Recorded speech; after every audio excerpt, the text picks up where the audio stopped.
really true that changing your external appearance is enough to change your consciousness or get you to do things you would never do, like kill? And I said, I don't know, let's do an experiment. So we did the first experiment on de-individuation, where we got women who were in introductory psychology,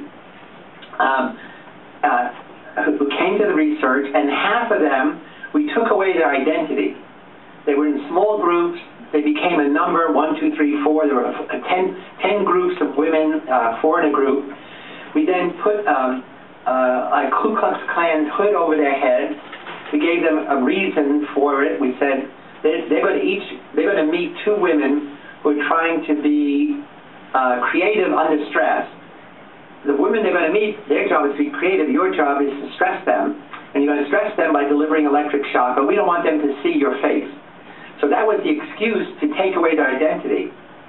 The control group, the comparison group, was women who were randomly assigned by chance to a similar identical experiment, except we highlighted their identity. They wore name tags, and we called them by their name. And what we found very simply is simply making someone feel anonymous, no one knows who I am, and giving them permission to be violent, aggressive, evil, if you will, made these women twice as likely to deliver the electric shock to other women. And the more they did it, they had 20 trials to do it repeatedly, they shocked more and more over time. So that was one of the first experimental demonstrations of what I call de-individuation, taking away somebody's individuality, which reduces their sense of responsibility to other people. And that was way back in 1967. And from there, that was really the first experiment I did, looking at the way situations can seduce good people to the dark side. And then we did research on dehumanization, and then in 1971 we did the Stanford prison experiment. Now, Stanley Milgram, who did the famous experiment you all know about blind obedience to authority, he and I were classmates in high school at James Monroe High School in the Bronx. And what he was interested in was the power of an authority in a one-on-one situation to dominate people, get good people to be willing to shock a stranger nearly to death. My interest in the Stanford prison study was looking at how institutions can convert people without anyone giving you specific instructions to harm, that you're simply playing a role, or there are rules of the game. So it's rules and roles and power relationships. And so the Milgram study is a study of the power situations in a one-on-one relationship. The Stanford prison study is about the power of institutions where you are simply you're playing a part in this system. Well, I did the study, I wrote about it, and I put it away because, and it wasn't until 2004 when Abu Ghraib broke out, and the direct parallels between the Stanford prison study and what happened in the dungeon in Tier 1A on the night shift in Abu Ghraib, that I got involved again. I became an expert witness for one of the guards there in his defense.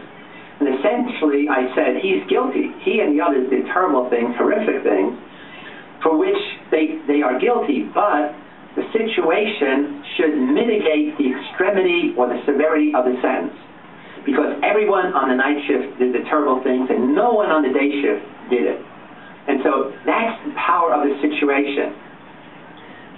Nevertheless, the military gave him 8 years in prison, dishonorable discharge. So I think my defense might have gotten a reduction from 10 or 15 years down to 8, but that's still extreme. And then I began to write up what I had found from Abu Ghraib, and then I went back and I looked at all 12 hours of videotapes from the Stanford prison study that we collected really simply to use as data analysis. And I was stunned by how the terrible things that I allowed, because what happened is I switched from being the objective researcher, I became the prison superintendent.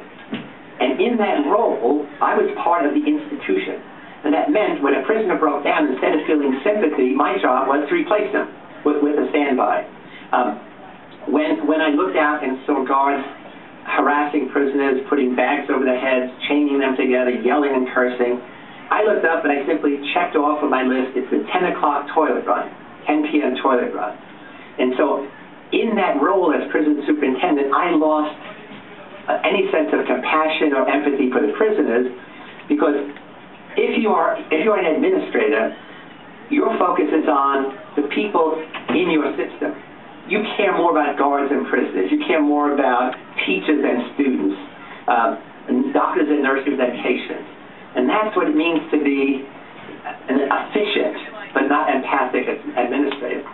And so then I wrote the Lucifer Effect, which is 10 chapters in great detail on the Stanford prison study, day by day, hour by hour. And then I have 2 chapters, 11 and 12, where I summarize all of the related research which says how situations can seduce good people across the line between good and evil. The Milgram study, research by Bender and others. And then I say, let's go back to Abu Ghraib. Fire drill? I introduced in chapter 1, we go back to Abu Ghraib and let's look at the people, the situation and the system. And by then, I was going crazy because I had been enmeshed, for 2 years and 15 chapters worth of evil. So the last chapter, I said, I need it as well as the reader. And so the last chapter is celebrating heroism. And in fact, in writing a chapter, that was the start of my transformation. And the beginning of the answer to the question that Christian Long asked. And so now I said, I've been doing evil, for decades. I grew up in poverty in the South Bronx, which means if you grew up in the city, you're surrounded by evil. Good people doing bad things for a variety of reasons. And so now the focus is, how do you get ordinary people not to be seduced to the dark side, but to be lifted up to the bright side? So my whole mission in life, starting at a youthful age of 77, which I am now, is to promote the Heroic Imagination Project. Step 1, imagine yourself, imagine yourself as a potential hero. When the opportunity calls, when the opportunity summons you, calls your name, you will be willing and ready to act, because most people, under those circumstances, do nothing. And then, so we have a website I'd like you to visit, heroicimagination.org. But our next iteration website will have people volunteer, like you, for various projects, to be health heroes, eco-heroes, tech heroes, disability heroes. And then we'll have a training program. This unwanted influence. How do you understand the vulnerability that we all have to those situations? So step 1 is we want to fortify people against being seduced to the dark side. Step 2, we want to inspire you to go to the bright side. And then step 3, we want to give you the tools, the strategies, how to be a wise and effective hero. So that's where I am now. And if we can get some money, which I'm starting this week, going out begging, we need $1 million to do it right. It sounds like a lot of money, but most of these big, foundations have much more. You have to have an executive director, you have to have a director of research, a director of education, director of public education. You have to have a super website. You have to be able to, maintain it. It ends up costing, lots of money, but we're going to do it.